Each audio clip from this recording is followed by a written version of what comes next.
देश की आबादी में हिंदुओं की हिस्सेदारी घटी, मुस्लिमों की बढ़ी। ऊपर होंडा शेरनी जो है भाजपा की हैदराबाद की, उनका फोटो डाला गया है। ये आपको एक संकेत कर रहा है, अखबार बहुत तरीके से संकेत कर रहा है कि आपको यदि घटते हुए हिंदू आबादी की चिंता है तो आप भाजपा को वोट कीजिए, उसके हिंदू चेहरे को वोट कीजिए। ये इनडायरेक्टली अखबार ने आपको पेश किया है। अब ये रिपोर्ट क्या कहती है? रिपोर्ट खुद भारत के प्रधानमंत्री के आर्थिक सलाहकार परिषद की रिपोर्ट है।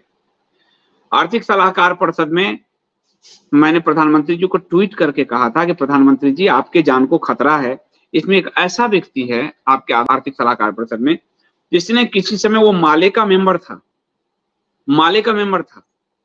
और बंगाल के कांग्रेसी मुख्यमंत्री सिद्धार्थ शंकर रे को मारने की सुपारी लिया था।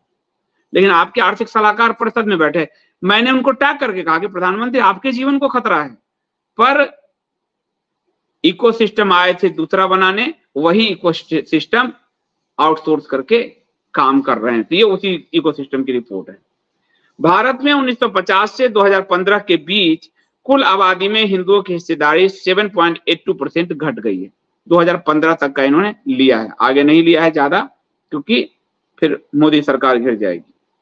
वहीं इस दौरान मुसलमानों की हिस्सेदारी 43.15% बढ़ गई है। आबादी में हिंदुओं की हिस्सेदारी घटने का सिलसिला पड़ोसी हिंदू बहुल देश नेपाल में भी देखने को मिला। म्यांमार में भी बहुसंख्यक बौद्धों की हिस्सेदारी में गिरावट आई है। इसके विपरीत पाकिस्तान, बांग्लादेश और अफगानिस्तान में वहां की बहुसंख्यक आबादी मुसलमानों की हिस्सेदारी बढ़ गई है और अल्पसंख्यकों की हिस्सेदारी सिमट गई है। अब आप ध्यान से देखो, इस पोर्शन तक आते हैं। हर मुस्लिम देश की आबादी बढ़ रही है। क्यों? क्योंकि वो बच्चे को अल्लाह की देन मान के पैदा करते हैं। हर जो हिंदू के अलावा बौद्ध हैं, हिंदू हैं, बौद्ध हैं, इन सब की हिस्सेदारी घट रही है, क्योंकि बेहतर जीवन शैली, बेहतर लाइफ पर वो सोचते हैं। अब आपको यहां अगर सरकार की, प्रधानमंत्री के आर्थिक सलाहकार की रिपोर्ट है, तो इस रिपोर्ट को किस तरह से लेना चाहिए था, यहां आपको रोकता हूं। आप एकम का जो संकल्प उसको पढ़ो। क्या है कि जो 5% से ऊपर की आबादी है वो अल्पसंख्यक नहीं रहेगी। अब ध्यान दो, जब मुस्लिम आबादी का ग्रोथ ये है, पाकिस्तान, अफगानिस्तान के बराबर हो रहा है, तो आपको क्या करना था? मेजर क्या लेना था? आपको यूनाइटेड नेशन के कन्वेंशन को लागू करना था, क्योंकि आपके पास बहुमत है। और प्रधानमंत्री ने क्या कहा कि मैं तो 2014 से ही 400 सांसदों की सरकार चला रहा हूं। खुद उनके मुंह से निकल गया है। इसलिए होंडा शेरनी ये झूठ न कहे कि उनके पास तो बहुमत नहीं है, राज्यसभा में नहीं है, 400 खुद प्रधानमंत्री कह रहे हैं। तो करना क्या था कि आपको इनको अल्पसंख्यक के रास्ते से बाहर निकालना, अल्पसंख्यक के दायरे से बाहर निकालना था। अब आप हिंदू के बराबर हो गए, इतना दिया। जो हिंदुओं का अधिकार है वो आपका अधिकार है। अब जैसे हिंदुओं के लिए कोई सच्चर कमेटी नहीं है, धार्मिक रिपोर्ट नहीं है, धार्मिक समिति नहीं है, आपके लिए भी कोई धार्मिक समिति की रिपोर्ट नहीं होगी मान्य। ठीक है, बात क्लियर हो गया। उसके बाद हिंदुओं के मंदिर पर सरकार का कब्जा है, आपके भी मस्जिद पे सरकार का कब्जा होगा। मजहब के आधार पे हिंदुओं को हम आरक्षण नहीं देते, धर्म के आधार पर, उसमें ओबीसी आदि है, लेकिन मुस्लिमों को दे रहे हैं ये। तो मजहब के आधार पर आरक्षण नहीं मिलेगा तो आप आरक्षण से भी बाहर हो जाओगे। ठीक है, हिंदुओं के लिए ऐसा कोई वक्फ प्रॉपर्टी कानून नहीं है कि वो कहीं भी जाएं और कब्जा कर लें। आपके के लिए क्यों रहेगा? आपका भी नहीं रहेगा। ठीक है, तो इससे क्या होगा कि जब ये विशेषाधिकार खत्म होता, इनकी जनसंख्या पे लगाम लग जाएगी।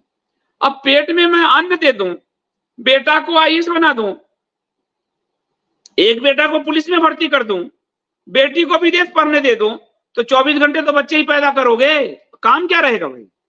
समाजशास्त्र में ये सिखाया जाता है कि जनसंख्या कैसे कम होगा। तो जब एक स्टडी आई कि जब मलिन बस्ती जितने हैं उन्हें टेलीविजन पहुंचाया गया, तो टेलीविजन जब पहुंचाया गया तो जनसंख्या घट गई। क्यों? क्योंकि टेलीविजन मनोरंजन का साधन हो गया। उससे पहले सेक्स मनोरंजन का साधन था, जिसके कारण बच्चे पैदा हो रहे थे। ये समाजशास्त्र की स्टडी है। अब आप तो खाए पिए घाए, वो गर्भ में उसका विवाह हुआ तो विवाह के समय आपने 50,000 रुपए सगुन शादी योजना दिया। विवाह के बाद पेट में बच्चा आया तो मातृत्व के नाम पर 6,000 रुपया का दिया। पेट से बाहर आते ही, मतलब जन्म से प्रथम कक्षा से लेकर PhD या विदेश पढ़ाने तक अल्पसंख्यक के नाम पर उनको सुविधा दे रहे हो। तो वो बच्चा नहीं पैदा करेगा तो क्या करेगा? काम और कुछ रहा नहीं, काम सरकार ने उठा लिए, तो बच्चे ही पैदा करेगा ना भाई। और हिंदू तो रोज के भागदौड़ में लगा है, एक बच्चा उसके जीवन को अच्छा कर दे, 2 बच्चा उसके जीवन को अच्छा कर दे, 3 लाख से ऊपर टैक्स, उसको टैक्स के लिमिट 3 लाख पर ही लगी हुई है, तो उसको उसी में उलझ रहा है, वो भागदौड़ कर रहा है। और यहाँ वो ये टैक्स भी नहीं देते और इनको सारी सुविधा मिलती है, तो बच्चा ही तो पैदा करेगा। इस रिपोर्ट को रोकने के लिए सरकार ने क्या किया, यानी इस रिपोर्ट के निष्कर्ष को रोकने के लिए सरकार ने क्या किया? कुछ नहीं किया, बाबा जी का ठुल्लू किया। बस चुनाव के बीच में जारी कर दिया कि हिंदू डरे और वोट करे। तो हम अगर वोट कर भी देते हैं तुमको, तो तुमको 10 साल में हिंदू के पक्ष में कोई रिपोर्ट तुम्हारी दिखती नहीं, तुम तो सच्चर लागू कर रहे हो। और इसीलिए मोदी सरकार ने सच्चर लागू किया कि अब हिंदुओं के वोट निर्णायक नहीं होंगे भविष्य में, मुस्लिम वोट। और इसलिए उनके इंटरव्यू में है नवभारत टाइम्स के इंटरव्यू में, नवभारत टाइम्स नाउ में, कि वो जब चाहे मुस्लिम किसी की सरकार बना देते हैं, गिरा देते हैं। इसीलिए ये सारा काम सबका साथ सबका विश्वास, संघ का मुस्लिम राष्ट्रीय मंच, मोदी की सच्चर कमेटी, मोदी की पॉलिसी 300 योजनाएं, ये इस 43% वृद्धि पर फोकस है। वो हिंदुओं को 0 करने पर फोकस। ये आज इस बात से समझ में आया। लेकिन ये जो 43% ये वोट ही नहीं इनको कर रहे, तो इसलिए पुनः ये लौटे हैं कि मुस्लिम तुम्हारा छीन लेगा, मुस्लिम मुस्लिम हिंदू मुस्लिम करने पहुंचे। अगर ये वोट कर देते तो आपको पूछते भी नहीं, ठेंगा पर आप हो कौन जी, भागो यहां से। ये वोट नहीं कर रहे, ये वोट के पैटर्न से पता चल गया। और ये कह रहे हैं कि क्या दे रहे हो कांग्रेस को, तुम अपनी नानी के घर से लाए हो क्या? यही बात मलेच्छ कह रहे हैं कि तुम अपने बाप के घर से दे रहे हो क्या, सरकारी दे रहे हो। तो वो प्रधानमंत्री आवास योजना भी ले रहे, वो शौचालय भी ले रहे, वो अपने बेटे को IAS में 1 लाख फ्री में कोचिंग भी ले रहे, 1 लाख रुपए का, सरकारी नौकरी भी ले रहे, सब कुछ ले रहे, और इनको वोट नहीं दे रहे, ठेंगा दिखा रहे। क्योंकि उनको पता है कि अपने ही धर्म के लोगों के साथ धोखा कर चुका, वो हमारे साथ क्या करेगा, ये उनको ये मालूम है ये बात। तो ये जो रिपोर्ट जारी किया, इस वृद्धि को रोकने के लिए क्या किया? अब आपको एक उदाहरण और देता हूं, इसको वृद्धि करने के लिए इन्होंने क्या किया। अब उत्तराखंड में इन्होंने कहा UCC लाएंगे, UCC का ड्राफ्ट है। उस UCC के ड्राफ्ट में है कि जो उत्तराखंड में 1 साल से बता है सब नागरिक है, यानी सारे मलेच्छ उत्तराखंड के नागरिक हो गए। जो कि उत्तराखंड एक देवभूमि है, जनजाति है, वहां का पहाड़ी इलाका है, एक अलग कल्चर है, वहां हो गया।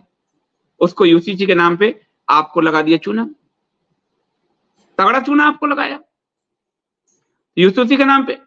तो ये इनकी आबादी बढ़े, इसके लिए पॉलिसीज है, 300 योजनाएं चल रही है। आपकी आबादी बढ़े, इसकी कौन सी पॉलिसी है? हिंदुओं की आबादी बढ़े, इसकी कौन सी पॉलिसी है? आपके 4 बच्चे हैं तो चारों को वजीफा मिल पाएगा? नहीं मिलेगा। SC ST OBC है, आप कहो कि हम तो OBC में हैं तो हम लेंगे जी, हम तो आपकी हिंदू पहचान नहीं है, चलो OBC है।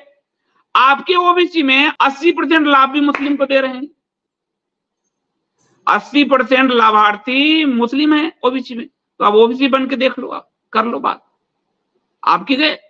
और इसी 43% वृद्धि को प्राइम मिनिस्टर कार्यालय का ही रिपोर्ट है, तो ध्यान में रख के जस्टिस बालाकृष्णन कमेटी बना दिया अब SC ST का राइट भी छीनने के लिए। SC ST के राइट को भी छीनने के लिए SC ST के आरक्षण में हम मुस्लिम ईसाई को आरक्षण देंगे। ईसाई भी बढ़ रहा है, ये आया जनसंख्या में आपको कि आपको इस देश में ईसाई सिख सब बढ़ रहे हैं। आप देखिए 80% मुस्लिम इंजॉइंग OBC कोटा, रामदास अठावले इन्हीं सरकार का मंत्री। तो ये जो वृद्धि दर है, मोदी सरकार का सारा फोकस वही है, इसलिए वो सबका साथ, सबका विकास, सबका विश्वास पे नारा पीट रहे हैं। और ध्यान दो, आप नारे देखो सबके, आपके वजूद देखो कितना 0 होने वाला है। जिसकी जितनी भागीदारी उसकी उतनी हिस्सेदारी।